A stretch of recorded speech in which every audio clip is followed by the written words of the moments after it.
Salut, ici Andrzej. Maintenant, le stand Suzuki. Et Suzuki est un stand assez important cette année, car Suzuki s'est vraiment lancé. Ils sont arrivés en force et ont présenté de nouveaux modèles. Voici le nouveau V-Strom 800, DL800, V-Strom DE. Et voilà, un nouveau moteur, un bicylindre en ligne. Aucune surprise, mais les moteurs en V restent dans la gamme Suzuki, donc ne vous inquiétez pas. Bicylindre en ligne. Je pourrais mentir maintenant, mais je ne pense pas. 84 chevaux, 78 Nm, 220 kg, prêt à rouler, mais une grande roue de 21 pouces à l'avant, 220 mm de débattement de suspension à l'avant, 220 mm de débattement de suspension à l'arrière. Quick shifter au bas, contrôle de traction, ABS que l'on peut désactiver à l'arrière. En gros, tout ce dont on a besoin pour une belle aventure et une suspension entièrement réglable. Et je vais m'asseoir. Et une position qui permet d'attaquer. Écran TFT. 54 900 ou quelque chose comme ça. Et ça va être une sacrée bataille entre Suzuki et Honda cette année. À mon avis, c'est une moto qui peut vraiment s'avérer être une bombe parce que on sait que Suzuki est avant tout réputé pour ses excellents châssis. Ils font d'excellents châssis, c'est-à-dire des cadres et des suspensions. Mais ce n'est pas tout en ce qui concerne cette cylindrée. J'aime beaucoup le fait que certains lisent sur une fiche, alors que moi, je vais tester et ensuite je vous raconterai tous les détails. Donc pour l'instant, c'est rapide et à chaud. GSX 8S, donc le même moteur que dans le DL 800, 84 chevaux, 2 cylindres en ligne, donc un roadster léger au caractère joueur.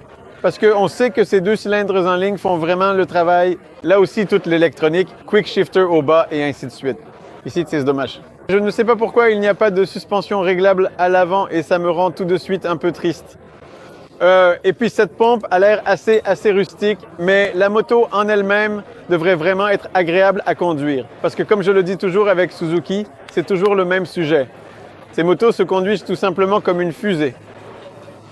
Fait intéressant, la SV650 reste toujours au catalogue. Je plaisantais en disant que c'est comme ça. Tout le monde fabrique ses roadsters, vous savez, un peu stylés, un peu classiques. Les gens, j'ai essayé la T07, différentes versions.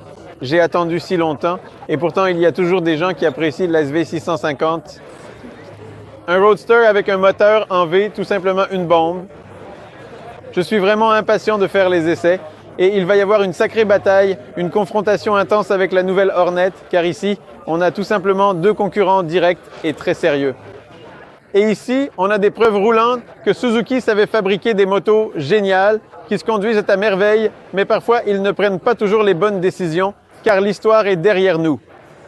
La dernière moto MotoGP de Suzuki, la dernière moto Suzuki dans le championnat du monde d'endurance. Suzuki s'est déjà retiré une fois et est revenu. Maintenant, il est probable qu'ils ne reviendront plus jamais en MotoGP et vous aussi, vous en êtes ravis. Le plus incroyable, c'est qu'à la fin de la saison, Rins a remporté 2 courses, dont la finale à Valence, sur exactement cette machine. C'est vraiment dommage, il a même voulu la racheter, mais ils ne la lui ont pas vendue. Tristesse. À part ça, d'après ce que je vois ici, il y a de nouvelles peintures pour le Hayabusa, de nouvelles peintures pour le Katana et le 125. Elle l'a vraiment fait. Bah. Les moteurs Suzuki 125 font partie de mes 125 préférés de tous les temps. Ils montent dans les tours et fonctionnent comme de petits moteurs de motocross. Et je suis super content que les GSX S120, GSX R125 et GSX S125 reviennent dans la gamme parce que, à mon avis, ce sont parmi les 125 les plus sympas qu'on puisse acheter, sans même parler du début d'une aventure à moto. Donc c'est génial. Je les emmènerai à nouveau pour des tests et je ferai du lopo-pop-pop. En ligne droite, dans les virages, sur la gomme, tout. Pétard. Allons encore plus loin, car il y a encore des choses intéressantes. J'ai oublié cette information cruciale. Suzuki a beaucoup insisté là-dessus, donc ça vaut peut-être la peine de le mentionner. Ce moteur possède un arbre d'équilibrage supplémentaire et c'est une solution innovante, donc je ne sais pas à quoi m'attendre. Je peux m'attendre à un fonctionnement fluide du moteur bicylindre, ce qui peut être sympa. Et non, ce n'est pas un contenu sponsorisé. Vraiment, s'ils en parlent autant, alors peut-être qu'il faut vraiment y penser, parce que ça pourrait vraiment changer quelque chose. Et maintenant, la plus grande surprise, là-bas, je peux juste mettre la tête là-dedans, parce que comme d'habitude, tout le monde s'accroche à l'histoire, c'est-à-dire tous les nouveaux DL. Vous savez faire référence au Derby, Dakar, Dakar, tout le monde ne parle que du Dakar. Mais regarde comme elle a une belle béquille latérale chromée. La plus grande béquille latérale chromée que j'ai jamais vue. Royal Enfield n'y verrait pas d'inconvénient. Et c'est la plus grande surprise. Vous savez, j'en ai déjà parlé auparavant, que les Suzuki bicylindres restent, mais je pensais au SV650 et il s'avère que le DL650 V-Strom reste aussi au catalogue. Donc celui-là sera la version DE avec un moteur en ligne, plus orienté tout-terrain, avec une roue plus grande, tandis que le bien-aimé V-Strom bicylindre reste toujours au catalogue. En tout cas, là, pour moi, c'est cool. C'est intéressant de voir combien de temps il restera au catalogue, mais il y est. 2 cylindres en ligne ou en V. Chacun fait comme il veut. Il se prépare quelque chose avec ce 2. Ils se sont vraiment accrochés à ce DE parce que c'est le V-Strom 1050 DE. J'en ai déjà parlé au salon Intermot, mais je vais le répéter encore une fois. Le V-Strom avec une grande roue avant, une électronique améliorée, un quick shifter au bas, 2 cylindres en V. Comme pour beaucoup, la seule configuration légitime pour les motos Adventure, c'est-à-dire un gros V, un petit V, un bicylindre en ligne sur un naked, un V sur un naked, des 125. On dirait que Suzuki revient dans le jeu, et même plutôt complètement. Et je termine avec les scooters. Je regarde du côté des crosses, mais dans les crosses, il n'y a absolument aucun changement.